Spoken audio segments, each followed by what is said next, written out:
gravar. Oh, legal, tá parecendo professor, viu? Tá parecendo professor, né?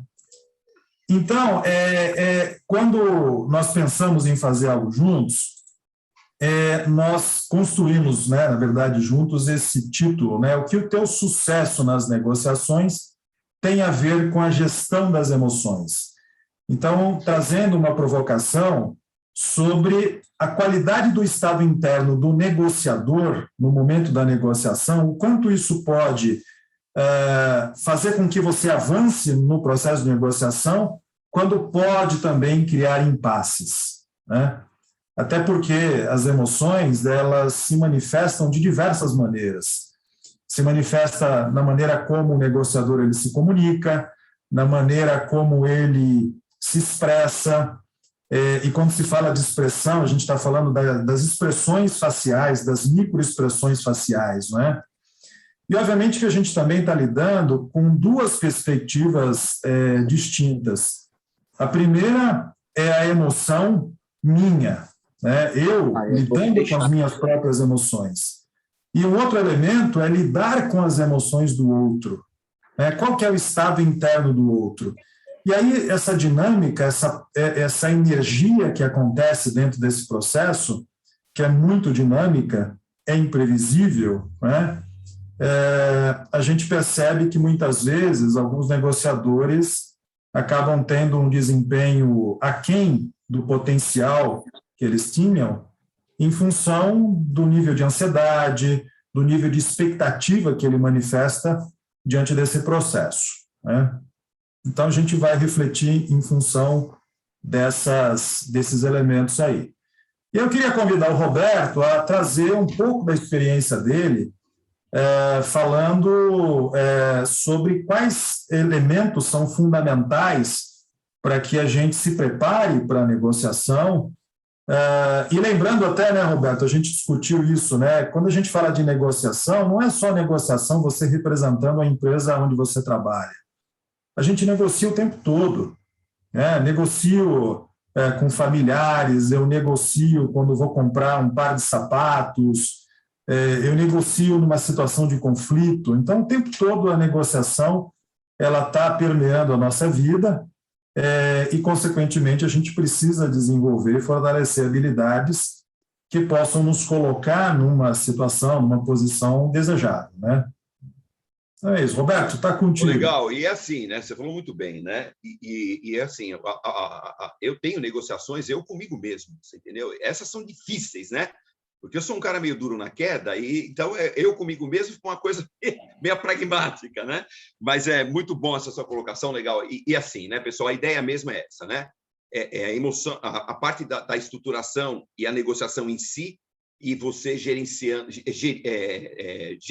mesmo as suas emoções. Porque normalmente os interlocutores, as negociações talvez até um pouco mais agressivas, dependendo dos perfis de comportamento das pessoas que estão à sua frente, né? Entende de uma forma diferente, uma forma ruim, leva para um lado emocional, e eu quero que o Legal fale muito disso aí, que é uma coisa que eu julgo muito importante em negociação. Mas olha só, pessoal, o que eu sou muito a favor, o que eu ensino, o que eu pratico, né? Eu tenho empresa, eu faço muito... Minha vida toda corporativa foi em área de cadeia de suprimentos e supply chain, e assim, a negociação ela vem muito junto, fazer aquisições, né, para fazer até vendas também, mas principalmente aquisições. Então, está aí essa paixão pelas negociações. Então, eu organizo muito, né, uma negociação antes da interação, seja ela uma negociação complexa ou simples, não interessa, negociação é negociação. Então, o melhor proveito para as partes é o melhor. Porque, pessoal, esquece, já acabou aquele negócio de negociação, um lado vai bem, o outro vai mal, porque ela não tem recorrência, a vida é uma recorrência. Olha aí o Covid-19, pôs todo mundo de joelhos, né? O sentido de compartilhar hoje ficou muito maior, solidariedade ficou muito maior do que a coisa de 2 anos, entendeu? Então, isso é muito legal nos ambientes negociais, a recorrência das ações, a continuidade. Então, assim, eu normalmente, quando eu vou para uma negociação, eu estruturo todo um processo. Eu vou falar um pouquinho rapidamente do que é uma estruturação e o que é uma interação, né? Por exemplo, você vai para uma negociação, primeiro passo, pessoal, primeiro ponto, isso não pode ficar em dúvida. Primeiro passo chama-se legitimidade das partes. Se você não enxergar legitimidade diz respeito ao quão justo ou quão verdadeiro é uma pessoa ou uma ação. Porque se não existir essa boa vontade da legitimidade, não dá para continuar. Porque se não existe legitimidade, você sabe que mais à frente vai ter problema. Tudo bem, pessoal? E eu até estava falando isso para o Legal esses dias, né? Eu, a minha vida inteira, ainda em corporações, negociando, né? Aquelas negociações complexas, a beça, aquela condição, muitas vezes eu sentava à frente dos negociadores, dos interlocutores, e eu enxergava a legitimidade nos executivos à minha frente e não enxergava a legitimidade na corporação. E, às vezes, eu enxergava a legitimidade na corporação e não enxergava a legitimidade nas pessoas que estavam à minha frente. Então, pessoal, é uma coisa muito delicada isso, né? Um desvio de conduta, uma colocação. Então, isso, saiba que isso vai te trazer problema à frente. É como um casamento. Quando você se propõe a casar, é importante que você enxergue legitimidade na pessoa e a pessoa enxergue legitimidade em você, porque a proposta daquele casamento é durar uma vida ou, pelo menos, ter uma boa condição. Então, legitimidade é o primeiro passo. Depois vem você estruturar muito bem as propostas. Como que eu vejo? Uma proposta precisa ser suficiente, realista e operacional. Ela tem que funcionar adequadamente. Terceiro, né? Ponto. Qual a minha abordagem numa negociação? Estou falando do planejamento, viu, pessoal? Como é que eu vou abordar? Vou sentar com o Carlos Legal. O Carlos Legal é um negociador. Eu vou tomar um partido primeiro. Que abordagem eu vou tomar com ele? Uma abordagem mais competitiva ou mais cooperativa? Tudo bem que muito elas se misturam nas negociações, mas a cooperativa, a abordagem cooperativa, que a gente chama de integrativa, ela visa um relacionamento a longo prazo. Então, vamos dizer que eu e o Legal estamos criando uma interdependência de negócios. Então, é importante que exista uma colaborativa entre os dois. Agora, uma distributiva não. Uma distributiva é uma compra muito pontual. Estou negociando aqui com o Evandro, eu vou fazer uma aquisição de um bem dele, alguma coisa, e nunca mais, entendeu? E não tem mais aquela recorrência. Então, uma abordagem mais competitiva. Eu vou puxar a sardinha mais para o meu lado e o Evandro para o lado dele. Pô, vou comprar o apartamento do Evandro, vou comprar a casa do Evandro, vou comprar uma área para construir uma área fabril. Então, é uma negociação muito pontual, não existe uma continuidade depois. Então, pessoal, não tem problema, as duas estratégias estão corretas, depende do escopo da negociação. Aí, até, pessoal, até para ser um pouco mais enfático nisso, tem uma outra situação em negociação que ela é extremamente importante, presta atenção nisso. Tem o que a gente chama de posição e interesses. A gente coloca, né? Acho que o Legal já viu, o Legal até tem esse material, a gente coloca aquela figura do iceberg, aquela parte pequena do iceberg é o que está à vista. Aquilo são as condições objetivas de uma negociação. O que eu vejo, o que eu enxergo, o que é tangível. Que normalmente, quando é uma negociação comercial, é preço, prazo, quantidade, sabe? Algo tangível. Mas tem a parte obscura, a parte de baixo, que é aquela parte maior do iceberg. É onde existe o que a gente chama dos interesses, ou seja, as reais necessidades das partes. Estou negociando com o Hugo aqui. E o Hugo começa a negociar comigo e já começa da parte de cima, começa a falar de posição. E o que eu vou fazer, pessoal? Vou ouvi-lo, mas o que eu vou fazer? O que é importante? Eu trazer o Hugo para essa parte de baixo do iceberg, onde nós vamos discutir as reais necessidades das duas partes. E aí, pessoal, nesse ponto é importante por quê? Porque quando você relaciona isso no seu planejamento, vamos dizer, eu relaciono as minhas reais necessidades e suponho as reais necessidades do Hugo. E eu enxergo já de antemão as convergências. Porque tem muita divergência em negociação, mas tem muita convergência também. Pessoal, eu asseguro vocês, quando vocês discutem, primeiro, a parte de baixo, onde tem as convergências, às vezes o Hugo resolve dores minhas que são caríssimas para mim, ou são difíceis para mim, para ele é fácil. E muitas vezes eu resolvo dores difíceis para ele, porque eu tenho talvez alguma habilidade, algum conhecimento, algum capital intelectual, e para ele é difícil. Então, eu falo assim, às vezes o que é caro para o Hugo é barato para mim, às vezes o que é caro para mim é barato para o Hugo. Essas são as verdadeiras convergências, pessoal. Façam esse exercício antes de ir para qualquer negociação. Depois que você entender essas convergências, né, no momento até da interação, quando você começa a enxergar que muitas dores importantes estão sendo resolvidas, coisa que eu nem imaginava, eu estou aguçando os interesses da outra parte, né? Estou dando até algumas colocações. Quando você sai desse ponto da negociação e vai discutir a parte de cima, que é preço, né? Que é desconto, ele perde um pouco a força do começo da negociação. Entendeu, pessoal? Então, se começar por essa parte de cima, o preço, a quantidade, o desconto, ele tem uma força grande.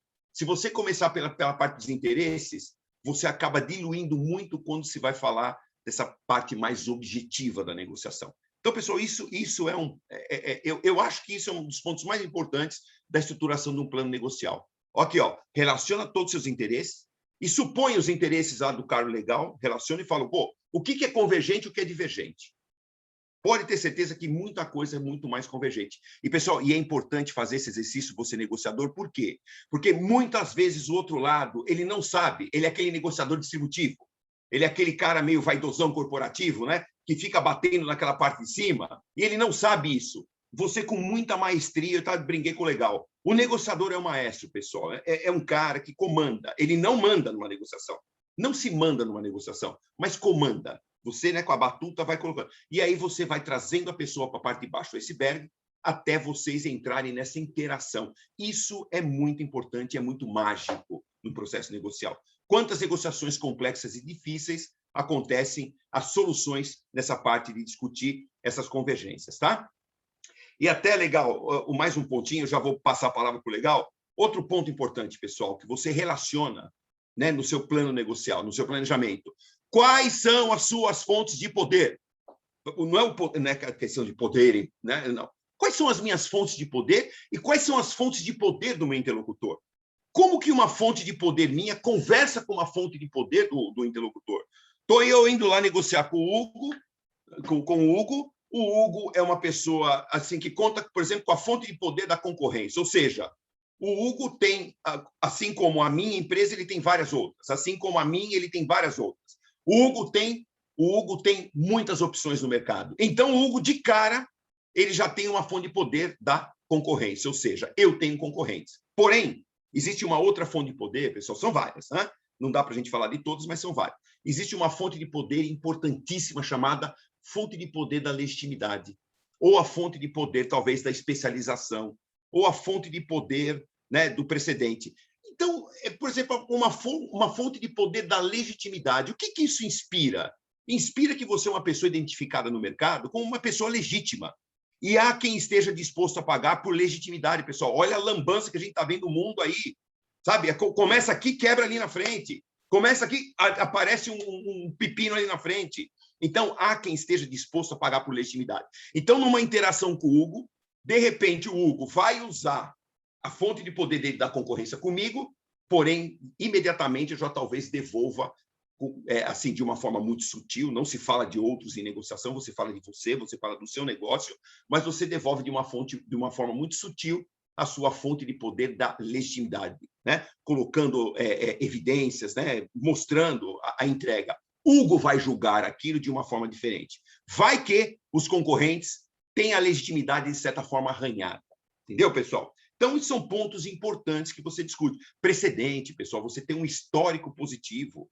Primeira coisa, quando você vai numa corporação, a primeira coisa que vão olhar é seu histórico. Isso é uma fonte de poder imensa. Pode ter o cara mais executivo do planeta, importante e tal. Pô, tem lá a gente brinca, né? Puxa lá a capivara dele, né, Evandro? Tem lá, não, teve um problema nessa empresa, não, aqui teve um problema de conduta, aqui ele saiu não sei do que, não sei de onde. Sabe, cara, acabou, né? Hein? Acabou tudo, né, Evandro? Acabou.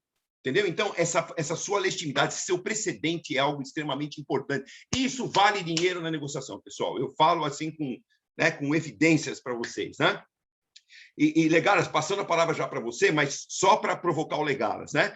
Tem um outro ponto, que aí o Legalas é especialista, tem um outro ponto, pessoal, que é assim, essa parte comunicacional na negociação. Porque existem 4 perfis de comportamento.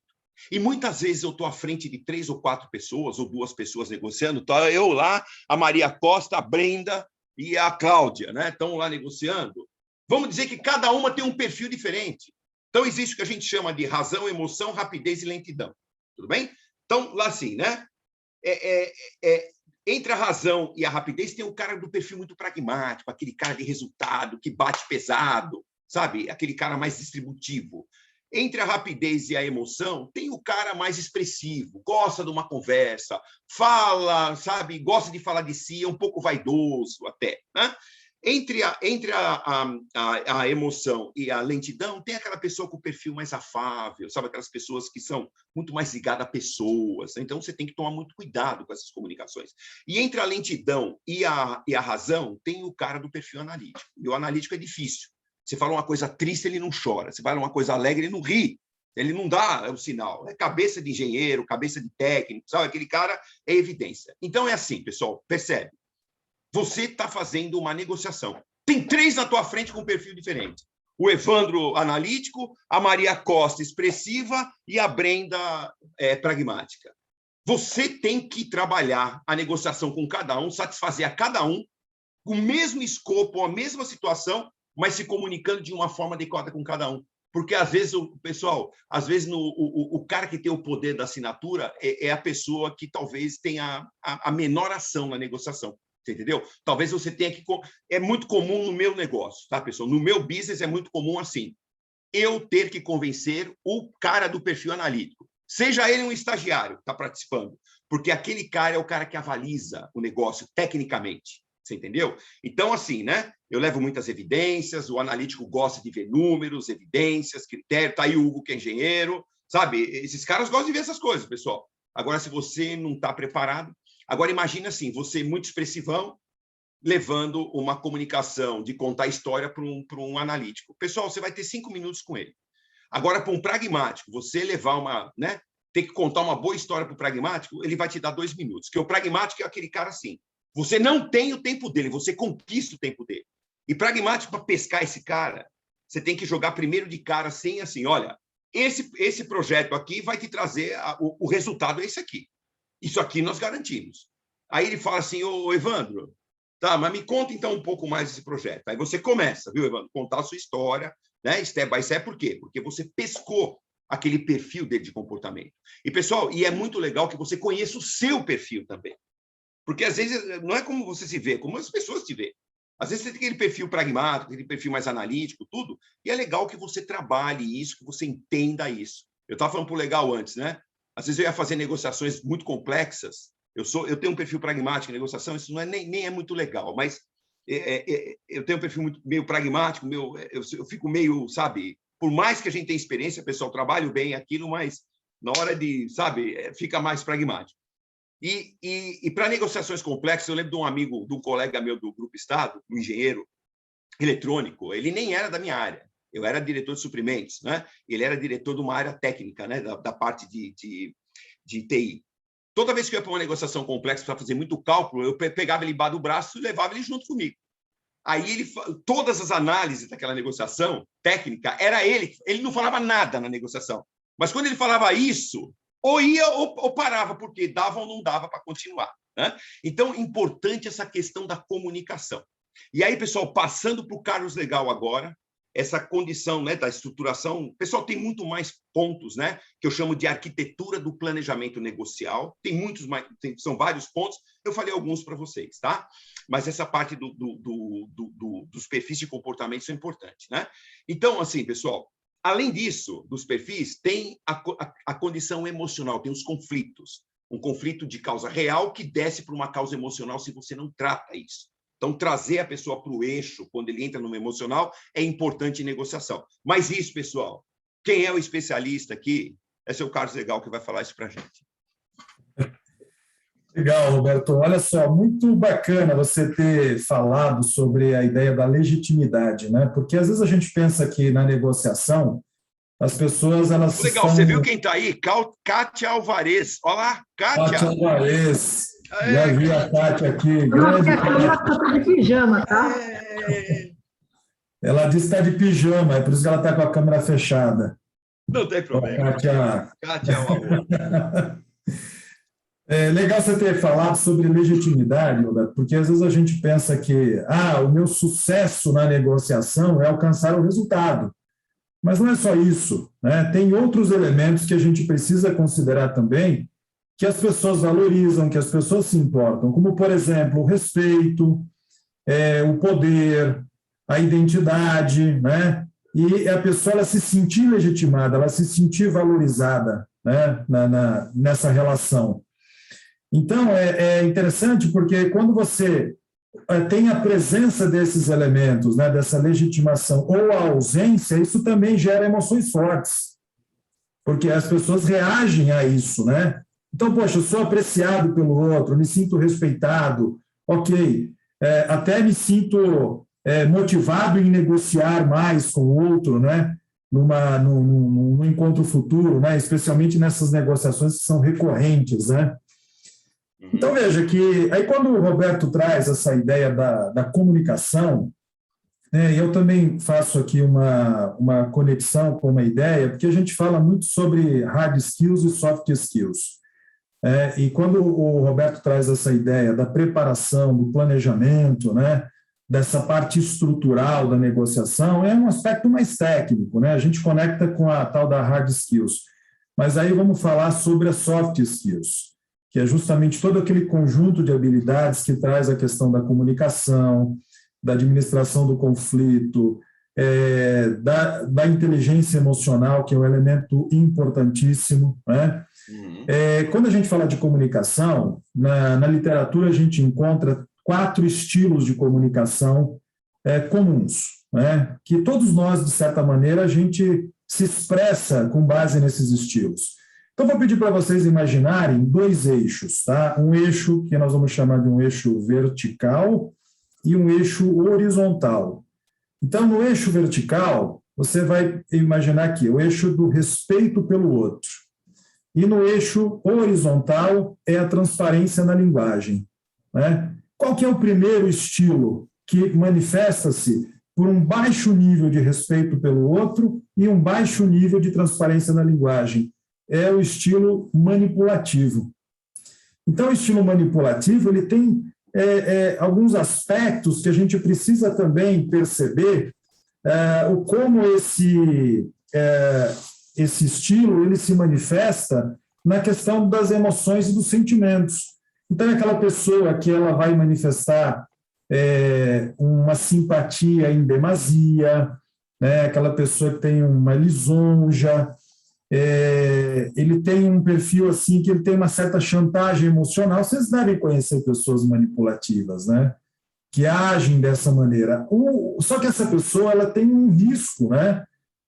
Que é justamente ela criar uma desconfiança no outro, porque a gente saca quando alguém está se manifestando dessa maneira. Ele quer levar uma vantagem para ele próprio, muitas vezes está desconsiderando o outro, né?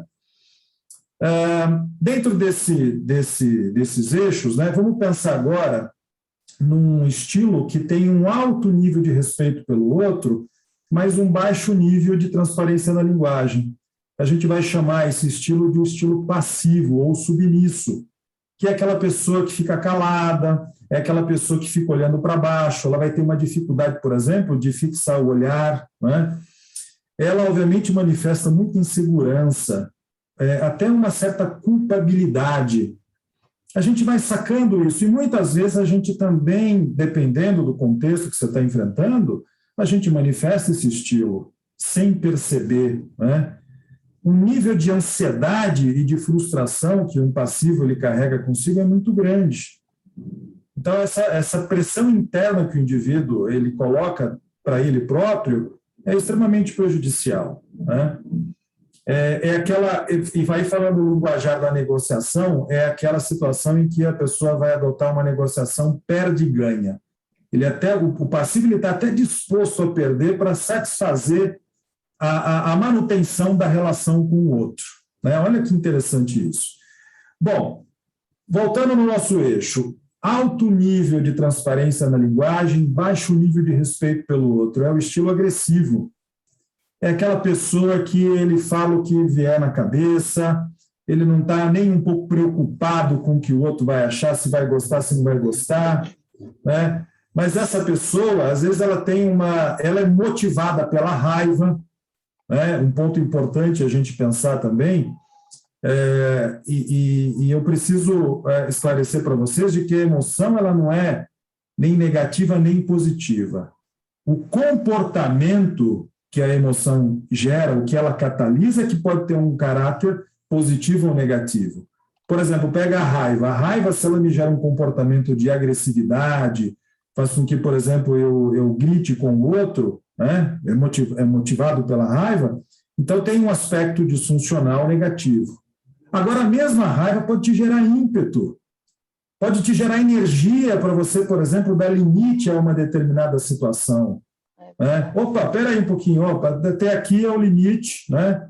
Daqui, né, eu preciso me posicionar, me colocar, trazer argumentos, né? E muitas vezes o agressivo também ele é tomado pela ansiedade e por uma irritabilidade frequente que transparece no não verbal dele. Qual que é o estado da arte nos estilos comunicacionais? Tanto é que a gente fala em comportamento assertivo, porque isso não é natural do humano. A gente aprende, né? Porque o comportamento assertivo ele se caracteriza por um alto nível de respeito pelo outro, mas também tem um alto nível de transparência na linguagem. Então, é aquela pessoa que, no campo dos sentimentos, das emoções, ela tem uma autoestima saudável, né? Então, é uma pessoa que ele demonstra equilíbrio, é uma pessoa que tem satisfação nos relacionamentos, é uma pessoa que tem, justamente por manifestar um alto nível de respeito pelo outro, né? Ele mantém os relacionamentos, né? Porque ele consegue transmitir essa mensagem. Ele tem respeito por si próprio, mas ele é uma pessoa que ele manifesta o respeito pelo outro também. Então, o assertivo ele tem uma capacidade de inteligência emocional muito bem trabalhada. E aí, pensando em inteligência emocional, né, o Goleman, Daniel Goleman, que foi o autor que ajudou a popularizar esse conceito na década de 90, né, com o livro clássico Inteligência Emocional, ele diz o seguinte: o que é inteligência emocional? É a capacidade de você monitorar as próprias emoções e sentimentos, também monitorar os sentimentos e as emoções dos outros e discriminar, né? Saber identificar essas emoções. Né? Porque é impossível você não sentir emoção. Você diz, eu não vou sentir raiva, ou não vou sentir medo, ou não vou sentir tristeza. Isso não existe. A emoção, inclusive, é uma manifestação que ela tem algumas características, né? Ela é breve, ela tem uma duração muito curta, e ela também é um aspecto que é incontrolável. Você não consegue controlar a emoção, né? Então, veja, num aspecto, num cenário em que envolve negociação, para que as emoções elas servem? Qual que é a função dela? É justamente você saber utilizar as emoções como uma informação, né? Para que essas emoções orientem os teus pensamentos e as tuas ações. Ela te ajuda no processo decisório. Então, por exemplo, né, eu até trazendo um pouco de vivências, de histórias, né, porque eu também negocio, e como prestador de serviço, né, eu negocio com empresas grandes, às vezes. E muitas vezes a gente tem, por exemplo, é pressionado, né, por um profissional de compras, né. Vou contar uma história rápida, assim, até preservando a empresa. Uma vez eu recebi a ligação de um cliente, né, uma pessoa de compras, dizendo que eu precisava reduzir o preço do serviço que nós prestávamos já há 5 anos naquela empresa. E aí, como o Roberto fala, né, muitas vezes esses atores são muito agressivos nas suas metas, nos resultados, obviamente porque também são pressionados, né? E eu me lembro que essa pessoa me ligou, falou o seguinte: ô Carlos, é o seguinte, olha, eu estou analisando aqui o teu contrato, está na época da renovação, e eu preciso te pedir 2 coisas: que você reduza o preço e que você aumente o prazo de pagamento para 90 dias. Gente, eu não vou nem dizer o que eu senti no momento, tá? Porque eu sou uma pessoa educada, isso vai ficar gravado, mas eu fiquei com muita raiva.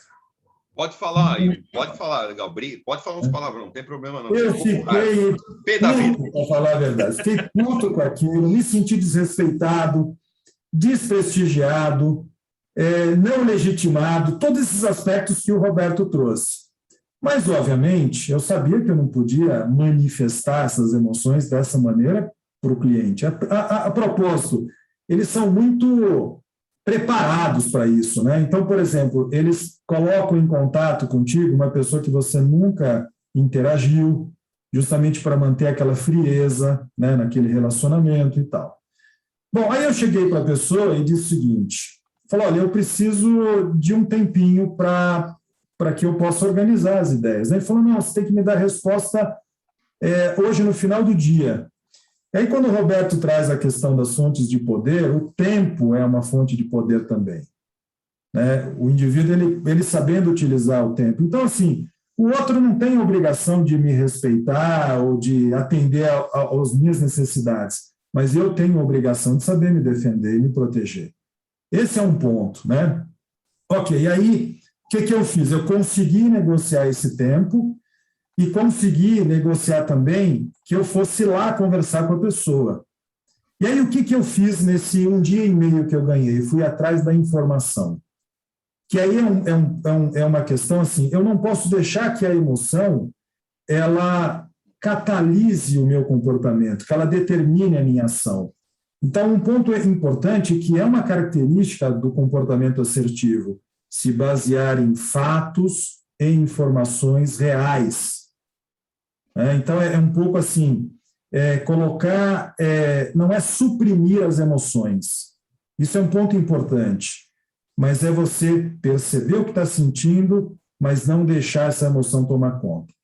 E aí eu fui atrás de informações, liguei para alguns amigos que são concorrentes no mercado, quanto é que você está cobrando, né? O que você acha disso, não sei o que e tal, e aí buscando uma série de informações, peguei todo o histórico de 5 anos de relacionamento com aquela empresa e fiz uma planilha fazendo, por exemplo, os reajustes pelo IGPM, né, e quanto deveríamos estar ganhando naquele momento. Então, um trabalho realmente assim.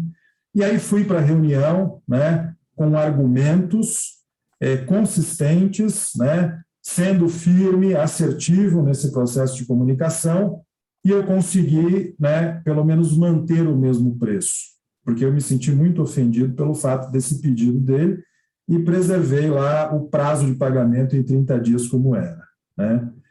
Então, é um ponto importante, né, que aí mescla bastante essa ideia que o Roberto traz, né, da importância da preparação e da gente aprender a lidar com as nossas emoções para que a gente não crie impasse, não crie problema para aquele relacionamento. E o mais legal, sabe o que foi? É que eu percebi que o meu interlocutor ele se sentiu respeitado também, né? Quando eu trouxe informações para ele, né, ele falou, poxa, esse fornecedor está muito bem informado, né? Ele não é uma pessoa que está simplesmente assim, desinformado, descuidado com relação às informações. Então, isso é um elemento muito importante para a gente. Algum comentário, Roberto? Show de bola, legal. E você falou, até aproveitando esse seu exemplo, né? Claro e nítido, né? Parte de cima e parte de baixo, nós falamos, né? Ele, na negociação, ele já bateu lá em cima com você. Preço e desconto, preço e um desconto, né? Diminuir o preço e aumentar o prazo. Quer dizer, ele só está falando de valor. Mas, assim, o quanto você leva, né? O quanto você leva de valor verdadeiro, né? De entrega para ele, né? E aí, o que você fez, o legal? Muito inteligente. Você ganhou tempo, uma fonte de poder importante. Você ganhou tempo. Nesse tempo, você preparou aquela sua listinha das reais necessidades, sua, talvez dele também, e fez essa convergência nessa parte de baixo, que a gente brinca do iceberg, né? Então, o que a gente faz, costuma falar isso mesmo, viu, pessoal? É pegar o cara, tirar ele da parte da posição e trazer para a parte dos interesses mútuos, das convergências. Eu costumo brincar assim, tira o cara das trevas e traz ele para a luz. Você entendeu? Porque fica aquela discussão, viu, Evan? Fica aquela discussão dos infernos, uma coisa horrorosa, né? Aí o de cá, sabe, se ofende e pega pesado e começa a regatear, barganhar preço, barganhar. Tudo bem, tem estratégia da barganha, tem uma série de detalhes, né? Mas, assim, pensa sempre nisso. Tira das trevas e traga para a luz. Ou então, quando você já tem uma certa intimidade com seus interlocutores, você vai assim, ó, sai das trevas, né? Vamos voltar para a negociação realmente dos interesses das partes, né? Tem um ponto muito importante também, Roberto. Se eu deixasse a minha natureza tomar conta, eu descambo para o estilo agressivo.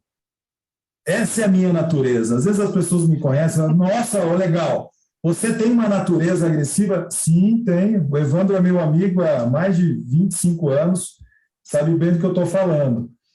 Então, a questão é o processo da gestão emocional é um processo de autoeducação. Eu gosto de fazer a seguinte analogia. Você vai para a academia, puxa peso, pega ferro, né? Você treina para quê? Para deixar o teu corpo flexível, forte, resistente. O que eu faço no campo mental para que eu mantenha a minha musculatura mental e emocional fortalecida, para que eu consiga encarar os desafios da vida, do cotidiano, de uma maneira mais apropriada possível, né?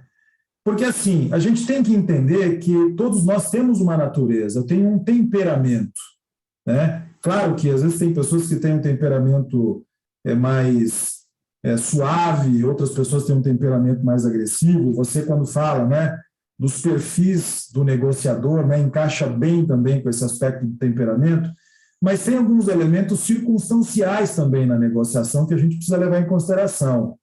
Como, por exemplo, é muito fácil quando a gente está diante de uma circunstância favorável, né? Por exemplo,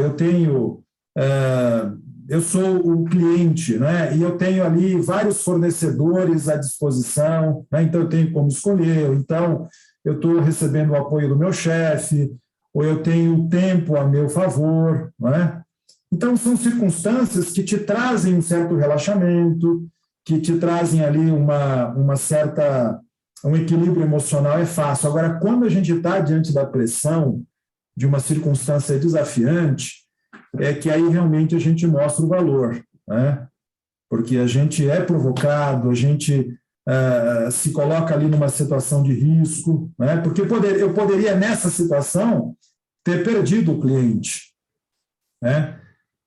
Se eu tivesse agido mal naquela situação, ou se eu não tivesse conseguido ali os argumentos, ou então ser forçado a baixar o preço e prestar um serviço que eu não estivesse tão feliz e tão realizado, né? O ruim é não ter essa satisfação do outro lado, né? Você se sente realmente prejudicado e a entrega... tudo bem, você vai fazer a entrega de qualquer forma que é profissional e profissionalíssimo, né? Mas, assim, você se sente... de certa forma, enganado, né? Porque as empresas ela vêm muito, né, com essa agressividade quando fala dos budget, aquela coisa toda. Então, acaba não enxergando um valor verdadeiramente, né? E aproveitando que o Legal colocou, pessoal, eu tenho um jargão que eu uso aí, dois até, né? Um jargão que eu uso muito aí em negociação. Eu até vou registrar esse jargão aí, que uma vez eu falei assim, aula e foi legal, né? Uma coisa importante, pessoal, no segmento que você atua, saiba tudo, leia tudo, entenda tudo, conheça tudo, porque a hora que a vida dos negócios lhe demandar, você estará pronto para tomar a decisão mais assertiva. Eu vou repetir.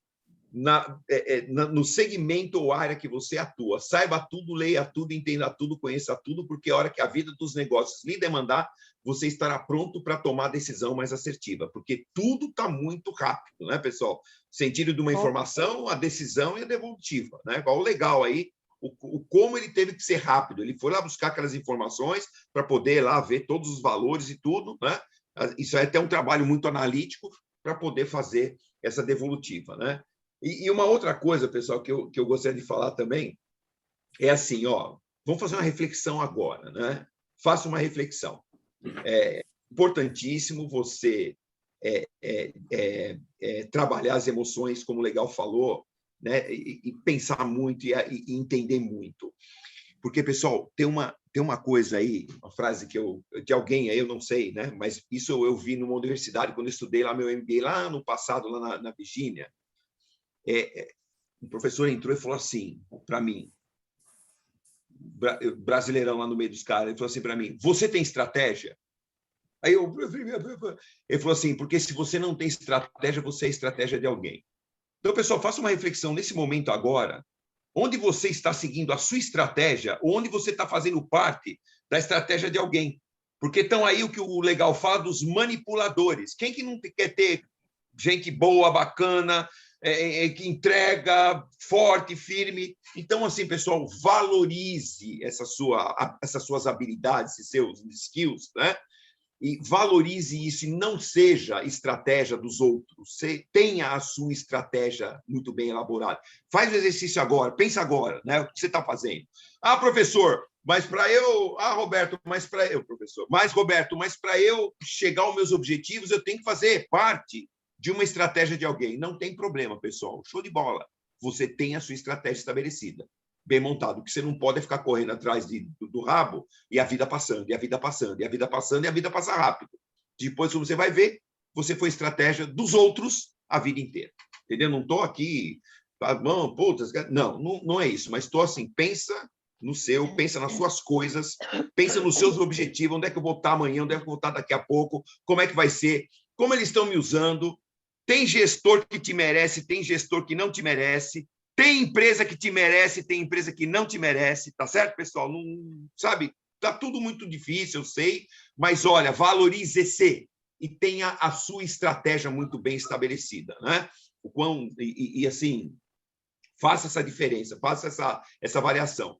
E até agora, só continuando um pedacinho que o Legal falou, eu vejo muito isso em negociação, né, pessoal? Eu negocio aí, agora está muito por Zoom, né? Mas assim, eu percebo que quando eu estou numa negociação, que eu procuro ser sempre o mais integrativo possível, como o Legal falou, porque, sabe, pessoal, você já está mais de cabelo branco, você já tem aí uma experiência. Eu gosto muito de recorrência de negócios, né? E isso é importante, todos nós, né?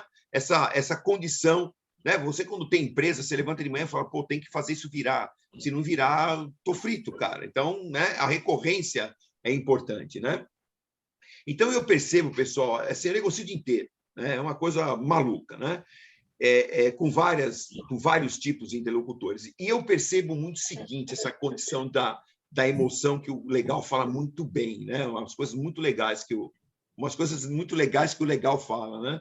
É assim, pessoal, quando estou negociando e eu percebo que a negociação está indo bem, chega no ponto, eu faço uma colocação ou alguma coisa acontece que eu percebo que o meu interlocutor entrou num estado emocional um pouco mais caliente, sabe? Já fechou a cara, ou já, de certa forma, aquela expressão microfacial, ou então aquela mesma, sabe, a forma que se mexe na cadeira, o afastamento, você percebe que não agradou, você percebe que a pessoa entende o seguinte, dali para frente, na negociação, tudo que você falar não vai adiantar de nada.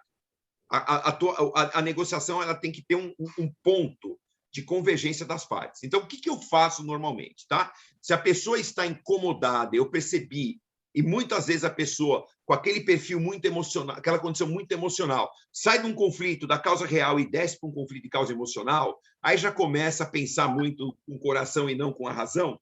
Pessoal, o que eu faço? Né? Eu uso não é um artifício, mas eu uso uma estratégia legal, eu acho. Né? É assim, eu interrompo o assunto da negociação e trabalho o emocional do outro lado. Você entendeu? Aí eu procuro dar uma palavra, procuro fazer algumas colocações para ver onde a coisa enroscou, para que eu consiga trazer ele para o eixo. Eu falo assim, eu penso comigo, né? O meu negociador saiu do eixo, o meu interlocutor, perdão, saiu do eixo. Quando eu percebo que ele sai do eixo, pessoal, e são negociações complexas, sabe? São coisas difíceis, né? Quando eu percebo que são situações complexas, quando eu percebo que ele sai do eixo, eu trato o eixo, eu trato a situação com ele, paro de falar do assunto da negociação em si, eu dou uma interrompida, muito sem ele perceber, e começo a tratar daquela condição emocional dentro da própria interlocução. Quando eu percebo que eu consigo trazer ele para o eixo novamente, que ele está 100% convencido, tirando as dúvidas dele, de repente ele abre ali o coração e fala o que ele não gostou, aí eu trato aquela condição, aí sim o teu negociador, o seu interlocutor voltou para o eixo. Porque se o outro lado tiver de cara fechada, pessoal, acabou qualquer acordo importante, tá?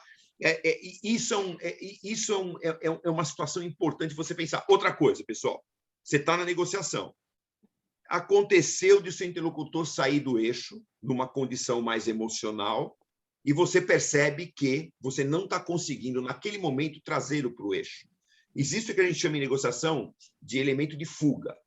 Então, né, você tem fuga, barganhos de poder, amaciamento e integração. Ô, legal, qualquer um vamos ter que fazer outra com essa galera aí para a gente, né, dar mais uma complementada. Tem muita coisa para caramba para falar de negociação. O legal tem coisa para caramba para falar também. Coisa muito legal. Então, assim, existe o que você chama de elemento de fuga. O elemento de fuga tem que estar pronto no seu planejamento. Porque você fala assim, se qualquer coisa errada acontecer na negociação, eu tenho que sair, mas deixar o elo amarrado, deixar o ponto, né, junto, eu não posso romper. Então, eu uso um elemento de fuga, me retiro da negociação, o meu interlocutor se retira da negociação, é o tempo para ele refletir um pouco mais, para ele pensar um pouco mais, de repente não é aquele momento, não é aquele dia, você entendeu? E aí você deixa amarrado um ponto. Mas isso, pessoal, o elemento de fuga, ele tem que ser usado com uma maestria muito grande. Porque é assim, você tem que colocar uma situação que deixe o seu interlocutor à vontade para que aquilo, né, separe e você já deixe marcado para votar num outro ponto, né, num outro momento ou numa outra condição. Claro, você não vai demorar um ano para votar, mas assim, para que a condição ela se acomode e você busque, aí sim você também se prepara um pouco mais, talvez, e volte para poder fazer a continuidade daquela negociação. Então, é assim, né, pessoal? São 2 pontos importantes. O assunto da negociação em si, fluindo bem.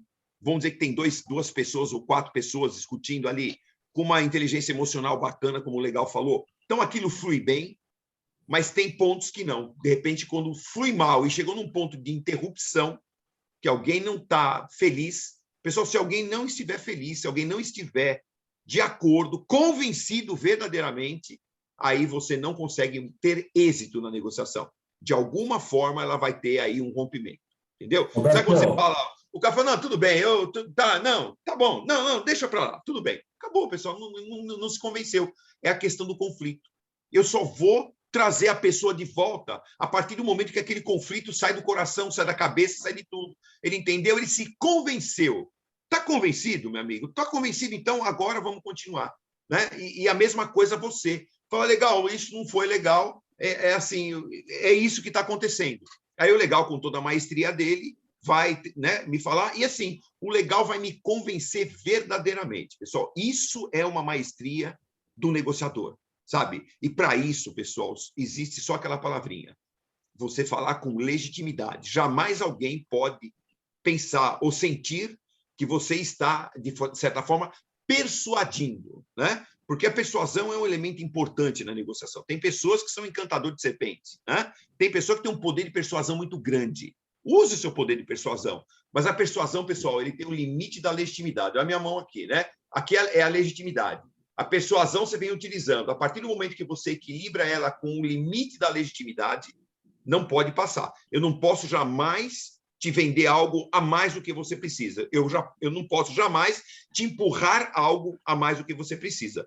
Porque depois você vai falar assim, nossa, o Roberto, o Carlos Legal são excelentes negociadores. Cara, os caras têm um poder de persuasão medonho, mas eles me enganaram direitinho. Então, o pessoal fica o quê? A condição da legitimidade vai por água abaixo. Então, você até que é gestor, estou vendo muitos jovens aqui, né? Que é gestor, está em empresas, pessoal, essa condição positiva, sabe, de falar, de se expressar, não tem problema se você falar de uma forma até um pouco mais firme, né? Às vezes é mais pragmático, às vezes é mais expressivo, mais analítico, o que for, mas sempre ponha essa condição de convencimento verdadeiro das partes. Isso, pessoal, a gente chama de verdade, como é que é? Obediência verdadeira, né? Quando você tem as suas equipes, né? Então você tem isso aí foi uma pessoa que lida muito com isso, que me falou, uma pessoa fantástica, já é um senhor de idade hoje, mas um trabalho que ele fez em uma das empresas que eu trabalhei, que um dia parou o grupo por um problema de conflito interno. Ele falou, existe o que a gente chama de verdadeira obediência, até uma palavra forte, né? Verdadeira obediência e falsa obediência. A verdadeira obediência, assim, que ele quis dizer na época, assim, todo mundo está junto, mas todo mundo está de coração aberto e legítimo e verdadeiro. Vamos ter nossas intrigas aqui, isso é muito comum dentro do ambiente, mas existe a legitimidade, existe a verdade, existe a discussão para tratar conflito. Agora, o problema é a falsa obediência. Assim, não, Viviane, deixa, está tudo certo. Viviane, dorme, descansa, eu resolvo. Por trás eu falo assim, ela vai ver o que nós vamos, né? Ela vai ver o que vai acontecer. Ou seja, né? Você finge que convenceu, outro finge que se convenceu, e a condição não vai. Pessoal, isso tem matado corporações aí nesse planeta. Isso tem destruído grandes, bons negócios aí nas empresas. Isso tem está deteriorando muito as relações internas, as interações interpessoais. Então, isso é um ponto importante. Eu até falo, tá, Kátia Alvarez aí, a área de recursos humanos, pessoal, é muito importante, né, nessa condição de proporcionar e ajudar mesmo gestores ou ajudar pessoas, né, a se encontrarem nessa condição dessa relação verdadeira nas corporações. E, para isso, pessoal, a negociação e a gestão das emoções, ela permeia tudo isso de uma forma muito boa. Nada como você ter habilidade negocial, ter um bom poder de persuasão com limite de legitimidade e saber gerir, e até falo até mais, né, legal? Não só saber gerir, eu tenho muito disso, sabe, pessoal? Não só saber gerir, mas também entender o outro lado quando no momento de conflito. Eu falo, poxa vida, né? O cara não está muito bem, né? Eu entendo, cara, eu entendo. Aquela resiliência bacana, sabe? Isso é importante, né? Porque senão você acaba sofrendo também, acaba entrando em embate e a condição fica ruim, né? Eu costumo dizer assim, né? Existe o que a gente chama dos relacionamentos, pessoal. A gente está vendo muito isso. Está todo muito, muito nervoso. As pessoas estão muito nervosas, né? Muito agressivas, né? Então, existe uma coisa em negociação chamada escalada irracional. Escalada irracional é assim: a Viviane faz uma colocação, eu dou uma espetada. Aí ele dá mais uma espetada, eu dou outra espetada. Aí vai, chega lá em cima, desvirtua tudo. Aí, pessoal, o pior é que dentro de uma empresa, a turma da Viviane vai tomar partido dela e a minha turma vai tomar meu partido. Aí um conflito interpessoal vira intergrupal. E aí, pessoal, é um problema, né? Em área de projetos, em área de negócios, ou da forma que for, mesmo você na sua vida pessoal, né? Um inspetor, pessoal, tem que tratar aquela condição e não entrar em escalada irracional. Só para finalizar e passar a palavra para o legal, assim, né? Donald Trump, lembra o Donald Trump com aquele tupetinho dele, assim? O Donald Trump fazia um trançado aqui. Donald Trump só andava com o biquinho assim, ó. Tá sempre assim, né? Ele falava e fazia assim. Vaidoso, corporativo, né? Aquela coisa. O Donald Trump é assim. Só que o Donald Trump, ele teve uma ação com a China de taxar os produtos chineses que entram nos Estados Unidos. Foi uma ação. Aí o presidente do Partido Comunista, Xi Jinping, teve uma reação. Também taxou os produtos americanos que entram nos Estados Unidos. Então, hoje é assim, pessoal, né? O empresário chinês ou o povo chinês, para consumir o que vem dos Estados Unidos, paga mais caro hoje, porque tem uma barreira tarifária aí. Porque é uma briga, é uma guerra hegemônica entre dois líderes, entendeu? Tudo bem que começou muito pelo Donald Trump. E o que sai da China e entra nos Estados Unidos, pessoal, tem uma barreira tarifária que você paga mais caro. Então, assim, né? Isso prejudica um todo por uma guerra, talvez, de um conflito, talvez até, que pode ter partido de uma causa emocional. Talvez até o Donald Trump teve lá uma intenção, vou reforçar a economia americana, quem sou eu para falar de um cara que foi presidente dos Estados Unidos, né? Mas, assim, a gente vê que existe uma dose de emoção nesses pontos. E agora entrou um terceiro interlocutor, que é o tal do Biden. O Maria Costa. O Biden vai ter que resolver essa encrenca. E vai ter que resolver. E ele está demorando para resolver essa encrenca. Pessoal, né, eu lido com esse mercado internacional, sabe? O que sai dos Estados Unidos, mesmo de alimento que entra na China, paga-se muito mais caro.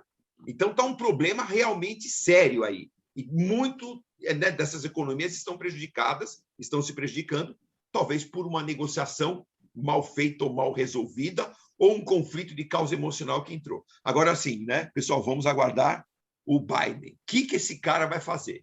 Sentar na frente do chinesada lá e falar assim, vamos resolver esse problema. Entendeu, pessoal? É uma situação interessante, né? Eu estou esperando para ver esse conflito. Eu vou até assistir lá, se for possível, de carteirinha, sabe? Vou ver se eu arrumo um ingresso, vou lá ver, viu, Maria Costa, essa negociação. Tá claro, pessoal? Sabe que eu estou lembrando? Legal, vai lá você, cara, senão eu fico falando aqui. Deixa eu ver aqui. Essa sua fala me faz lembrar de um ensinamento daquele clássico livro, Como Chegar ao Sim, do William Ury, do Platon, né? Que ele fala assim, separe as pessoas do problema. Isso aí. Então, o problema que você tem que resolver, o resultado, o teu objetivo é uma coisa. Agora, separar as pessoas te ajuda a preservar o relacionamento. Mas tem uma questão, porque sempre os autores eles gostam de colocar pimenta no olho do outro, né? Então, eu estava lendo um artigo que foi publicado na Harvard Business Review, depois eu posso compartilhar isso com vocês, quando você traz essa ideia de separar as pessoas do problema, acaba suscitando a ideia de que as pessoas são frias, né? Porque, segundo os teóricos das emoções, é praticamente impossível você separar isso, né? Apesar de que a gente precisa fazer esse exercício, né, para fazer essa dissociação. Então, quando a gente pensa, né, nesses aspectos, né, que envolvem muito essa inabilidade, né, das pessoas, elas se ressentem com os outros, né, porque fazem uma miscelânea das pessoas com um problema, essa é uma questão importante também quando a gente busca a preservação do relacionamento, né? Então, quando você traz a questão aqui do próprio Trump, né, que o Hélio comentou aqui, inclusive, né, que ele tem uma característica de muito orgulho, ele é agressivo, né, nitidamente, ele acaba fazendo uma miscelânea com isso e, obviamente, demonstra um aspecto emocional um tanto disfuncional, né, porque ele gosta de, assim como ele, né, mas muitos outros agora parece que apreciam fazer uma desestruturação do outro, né? E aí isso me faz pensar também, né, um comentário aqui que alguém fez, deixa eu ver se eu resgato aqui. Pô, legal, eu tô fraco, agora que eu tô lendo os comentários. Hoje, o próprio Eloy Nóbrega Bravo fez um comentário aqui que foi bem interessante, diz aqui, hoje muitos gestores vão sem preparo ou planejamento para as negociações. Na minha visão, isso é um ponto que pode gerar emoções desestruturantes na pessoa. Porque, eu vou para uma situação sem preparo, isso vai gerar ansiedade, vai diminuir o nível de segurança, isso faz com que a pessoa, se ela é confrontada diante de uma situação, ela não vai ter a tal da legitimidade, a tal da segurança, da credibilidade, como você disse, que é tão importante. Então, veja, uma coisa sustenta a outra. A boa preparação, o bom planejamento vai te trazer a tranquilidade necessária para que você possa negociar bem. O contrário é verdadeiro, né? Não se preparar adequadamente, não fazer a lição de casa, que muitas vezes as pessoas acham que negociação é quando você está na mesa, mas a negociação começa muito antes. E isso pode fazer com que você tenha emoções equilibradas ou emoções desestruturantes, né? Então, é um ponto aí que a gente precisa sempre prestar atenção. Eu faço muito analogia dos bons negociadores, aproveitando aí os Jogos Olímpicos, né, com os atletas de alto desempenho. E eu tenho observado aí, até criei aí a hashtag Lições Olímpicas, que eu estou colocando aí direto nas redes sociais, fazendo uma análise nesse aspecto que é muito, muito nítido a gente perceber esse estado interno mais qualificado, mais equilibrado, o quanto ele pode aproximar o indivíduo de um resultado mais favorável para ele. E a falta de preparo no campo emocional, por exemplo, é a leitura que eu faço, quando o indivíduo tem uma expectativa muito alta com o resultado, a tendência é ele morrer na praia. Inclusive, tem estudos no campo da negociação, nesse próprio artigo que eu citei para vocês, que foi comprovado, inclusive, que pessoas tomadas pela ansiedade, por um alto nível de expectativa e baixo nível de inteligência emocional, decidiram mais rapidamente, abandonaram a negociação mais rapidamente, né? Tiveram dificuldade para sustentar argumentos. Então, tudo isso também acaba afetando a qualidade dessa negociação. Eu fiz um apanhado aqui, assim, mais para a gente ir concluindo esse primeiro bloco e a gente dar um espaço para que vocês possam interagir mais ativamente, né? Quais são as características de bons negociadores ou negociadores que fazem uma boa gestão emocional, né? Primeiro ponto é que, para a gente negociar bem, a gente precisa criar uma interlocução de determinadas habilidades que podem parecer um tanto paradoxais ou até contraditórias, né? Como, por exemplo, você ser calmo e manter a tua mente alerta, né? Quanto mais serenidade você tem, melhor a sua capacidade de enfrentamento, mas eu tenho que estar alerta, eu tenho que estar ligado, né? A gente, em comunicação, inclusive, a gente diz que o bom negociador ele precisa se apoiar em 3 grandes habilidades comunicacionais.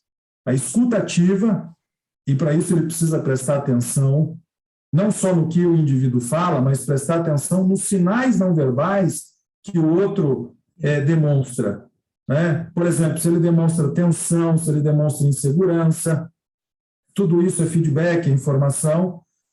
A segunda habilidade é a habilidade das argumentações. Qual é a minha qualidade de argumentação? Eu me apoio em fatos, em evidências, em informações? Ou eu me apoio nas opiniões ou nos achismos? Isso tudo vai influenciar a qualidade da maneira como você se coloca. E a terceira habilidade são as indagações, as perguntas. Saber fazer pergunta é uma habilidade importantíssima, porque isso faz com que você investigue um pouco mais o interesse do outro, né? Quando você diz aqui das necessidades, né?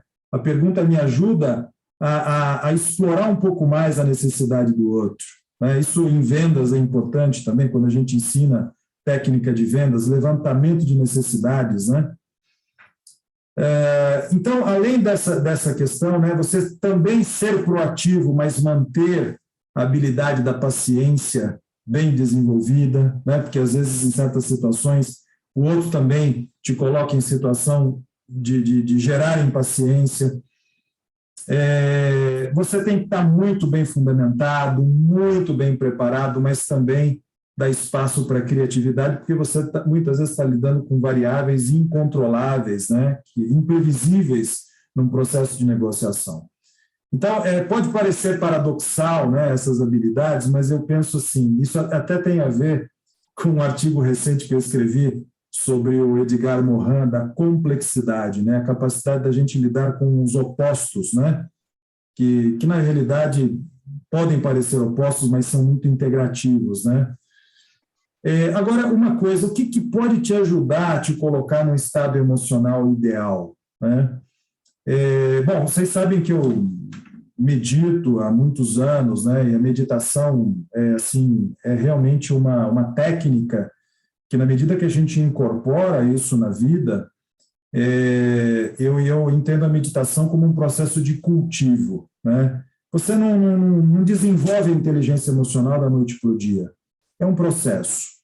Envolve o quê? Uma disciplina, envolve um cultivo emocional, envolve o cultivo de uma determinada prática. É como ir para a academia mesmo, né? Você cultiva o teu corpo e você se beneficia das capacidades que você adquiriu diante daquilo, né? Então, a meditação, cultivar emoções que são emoções funcionais, emoções positivas, né? Saber lidar com as emoções desagregadoras.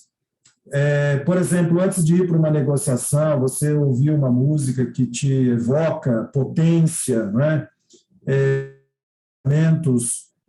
Visualizar você tendo um bom desempenho durante a negociação. É claro, não é só pensar e imaginar que vai garantir que você tenha um bom desempenho, mas isso vai criar um estado interno favorável para que você possa ter uma melhor qualidade de presença, de atenção diante daquela situação. E um ponto importante também, Roberto, que é uma coisa que a gente tem muito valor, que a gente troca muita figurinha, né? É cuidar da saúde, gente. Porque quando a gente está saudável, né? Naturalmente o teu estado interno é mais favorável. Então, imagine uma pessoa que tem dores, ou uma pessoa que ela não está confortável com ela própria, né? Ou ela está com algum distúrbio, alguma patologia diante da negociação, tudo aquilo prejudica esse estado interno mais qualificado, né?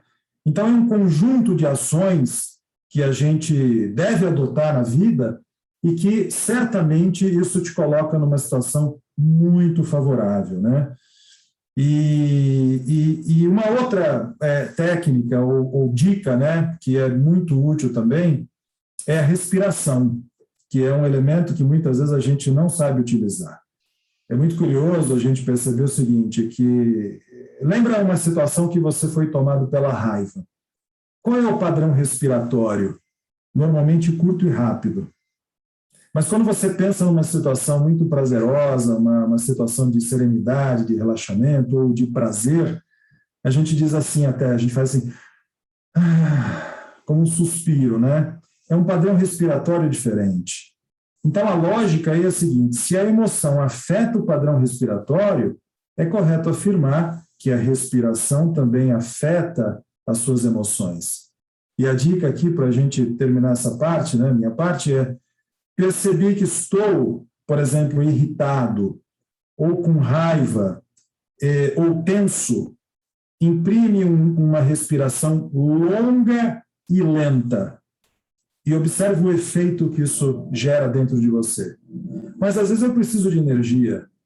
Né? Às vezes, eu percebo que eu estou um pouco apático e aí eu preciso trazer mais energia. Respira de forma curta e rápida, né? Às vezes, uma respiração um pouco mais vigorosa, talvez antes, né, da negociação. Ficaria muito estranho você, diante do teu negociador, ficar fazendo...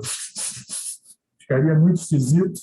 Mas percebe que isso é um recurso que está à sua disposição, né? E isso pode te ajudar muito, né, a ter uma melhor qualidade interna diante das negociações. Beleza? Roberto, da minha parte é isso, a gente tem aí 15 minutos. Não sei se você quer fazer uma consideração final aí da tua parte, e aí a gente abrir aqui para uma interação com o grupo.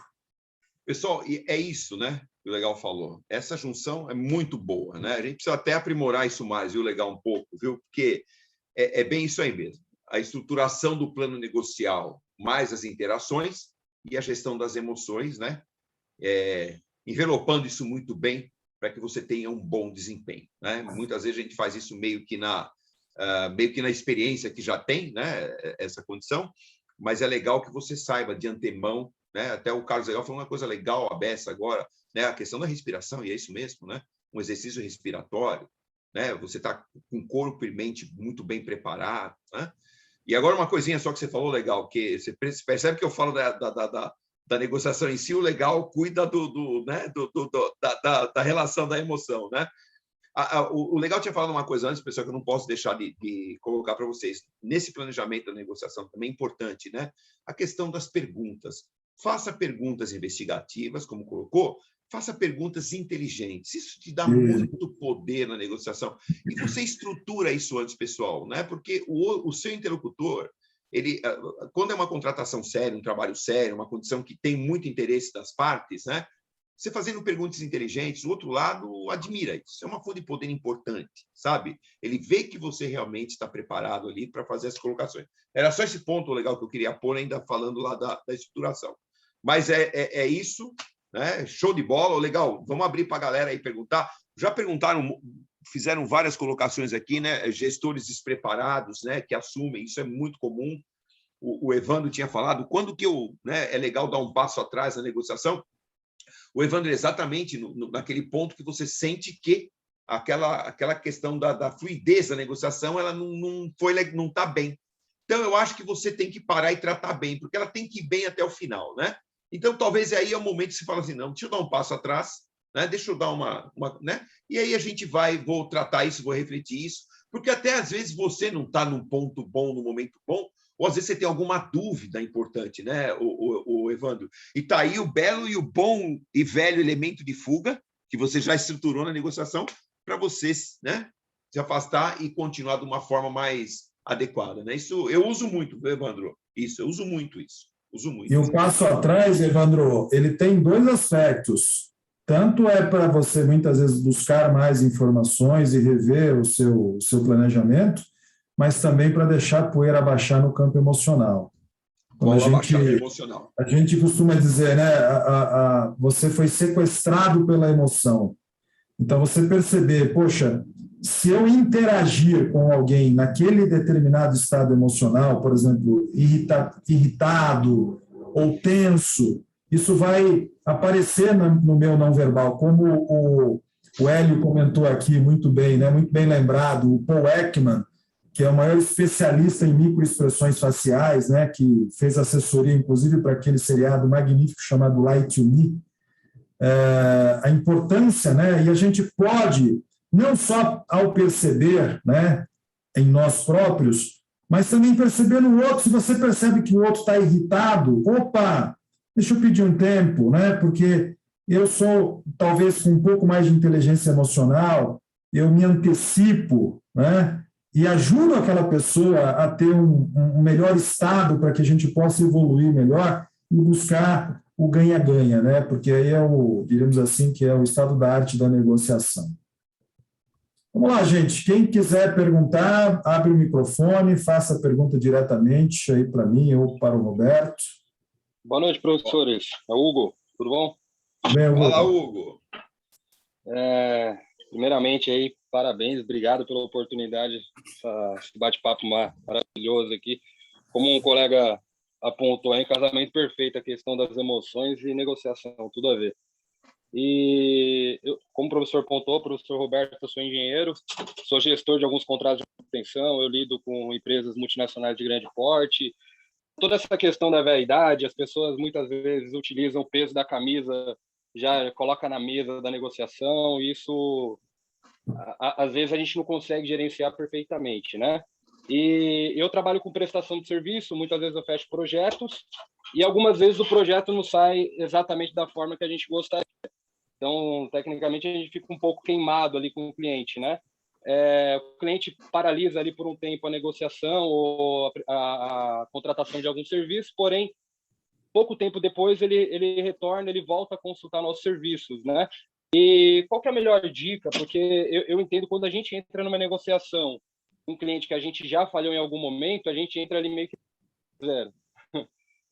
Qual que é a melhor dica? Qual a melhor estratégia que a gente deveria abordar na mesa de negociação com o cliente que a gente já falhou anteriormente? O Hugo, é assim, extremamente importante, né? Você legitimar essa falha. O porquê falhou, o porquê aconteceu, se for o caso de ter um comentário, né? E o que foi feito para que isso fosse corrigido, entendeu? Isso é a melhor condição, já esclarecer, para não ficar dúvidas, que ele possa ficar utilizando aquilo, para ficar o tempo inteiro utilizando aquilo como recorrência na negociação. Então, deixar claro, explicar, isso é a legitimidade da tua parte, das partes, né?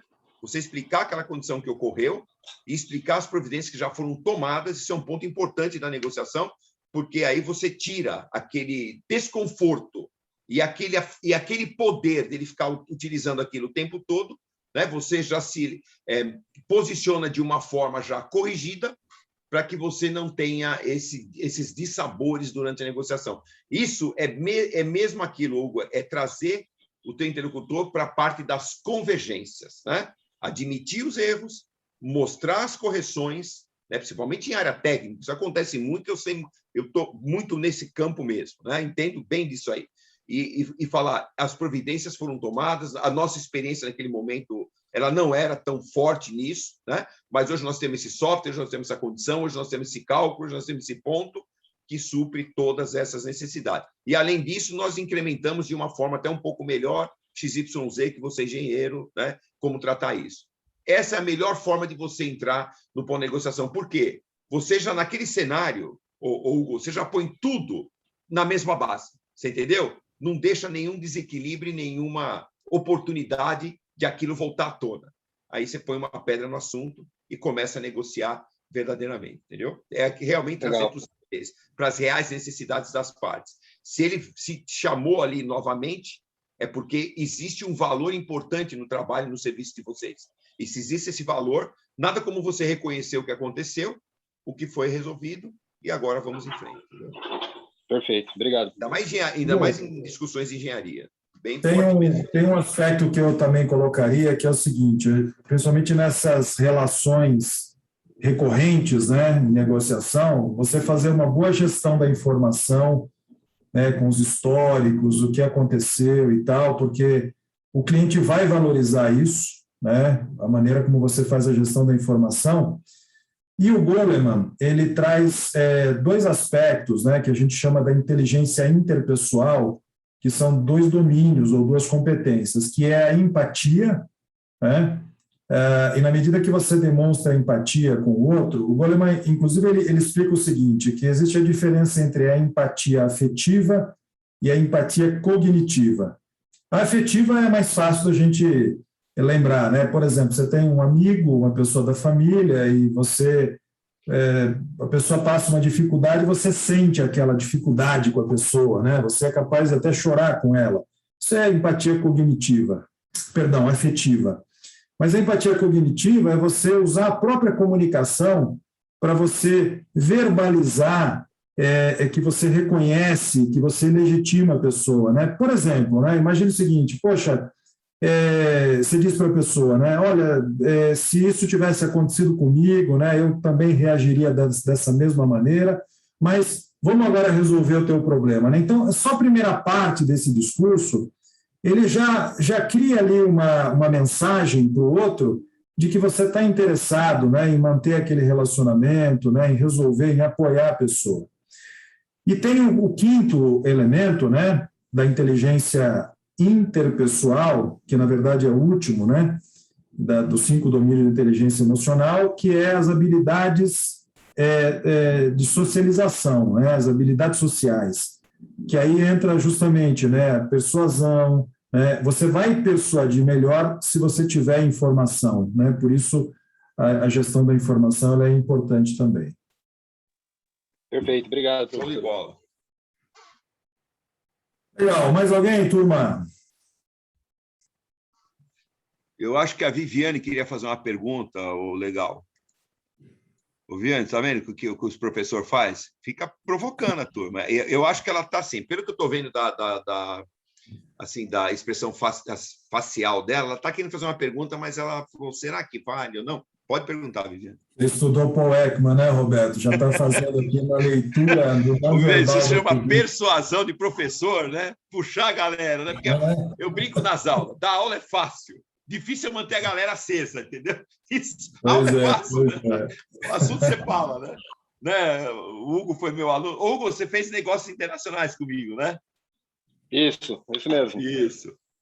Hugo, agora, né? eu tenho até que jogar lá, tem uma data para a gente falar de negociação lá. Legal. Legal.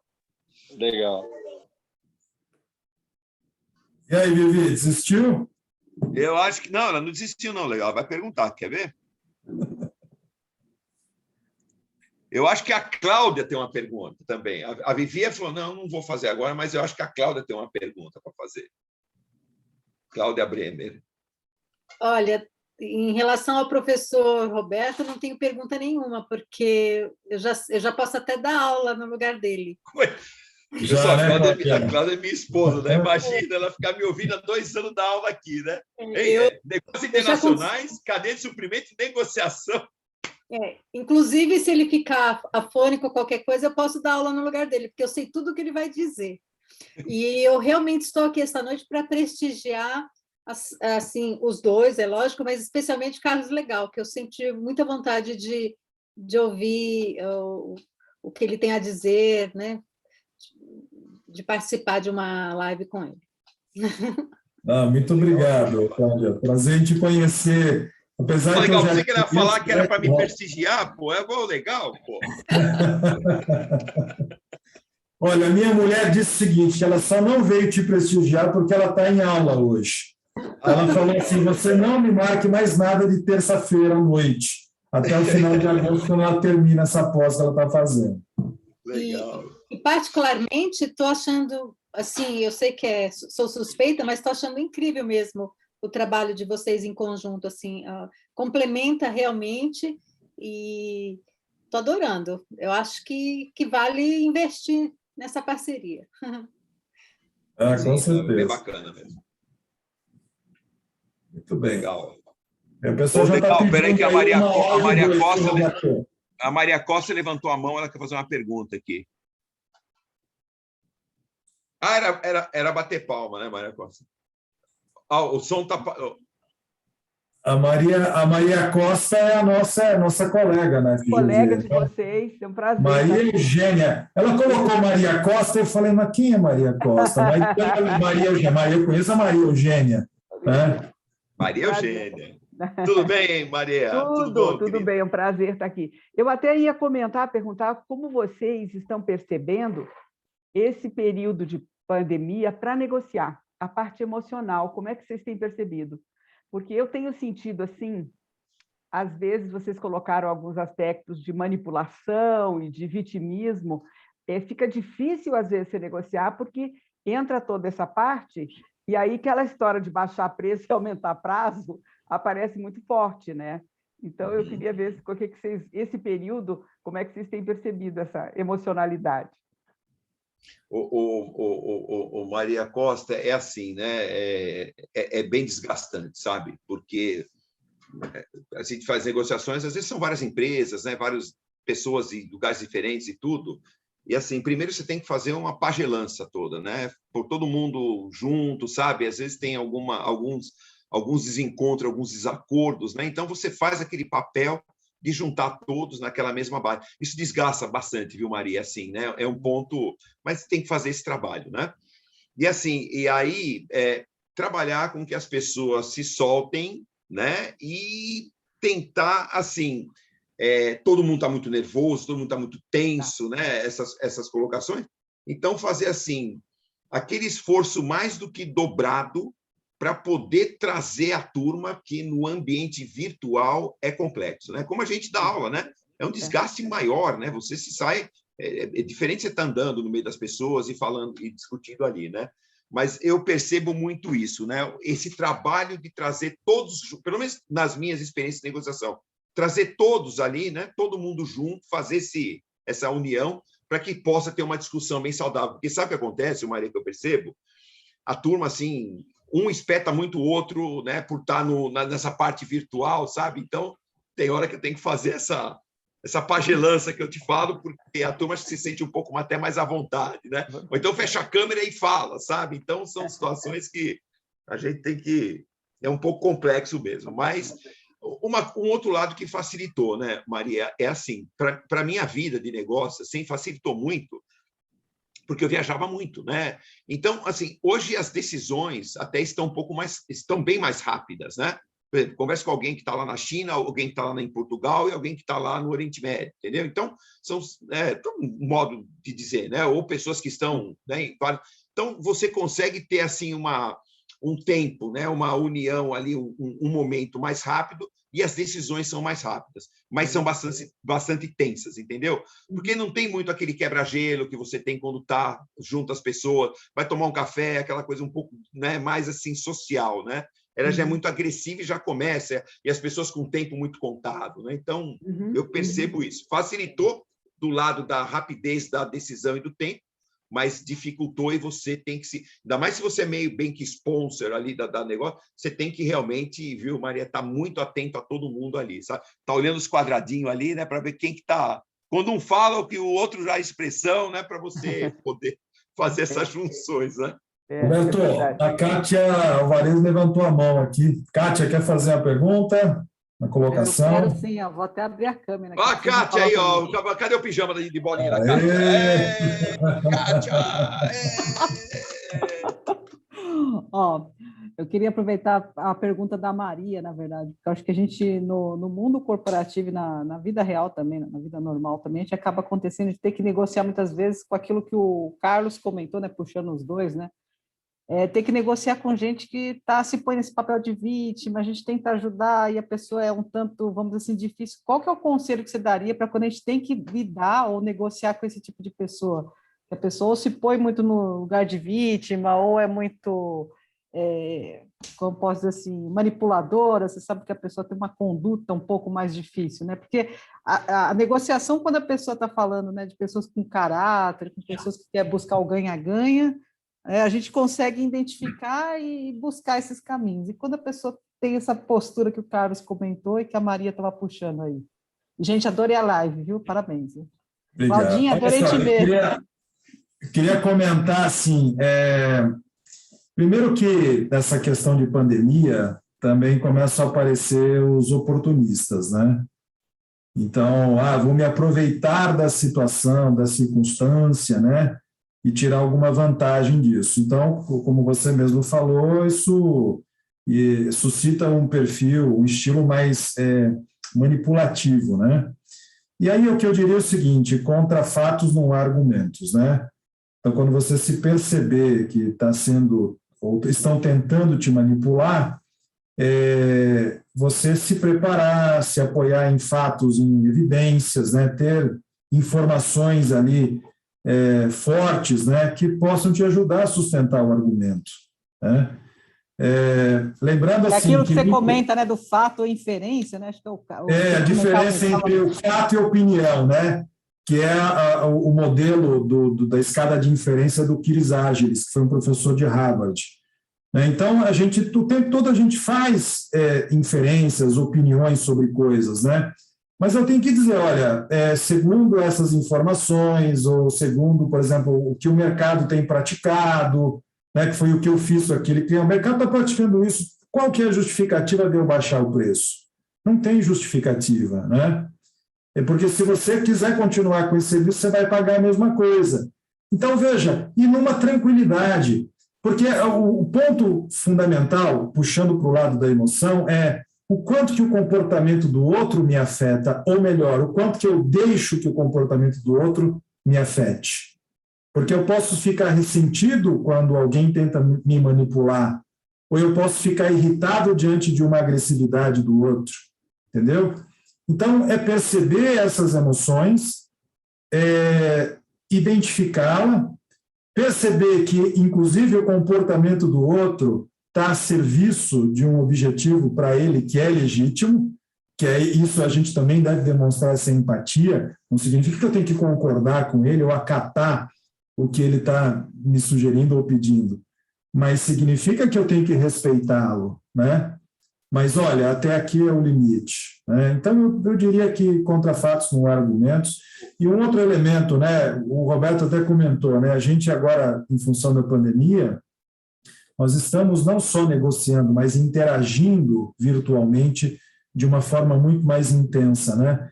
E até é engraçado, né? Porque a gente que dá aula, a gente às vezes vai dar aula e a gente tem a expectativa de que a gente veja as pessoas, né? Muito melhor, né?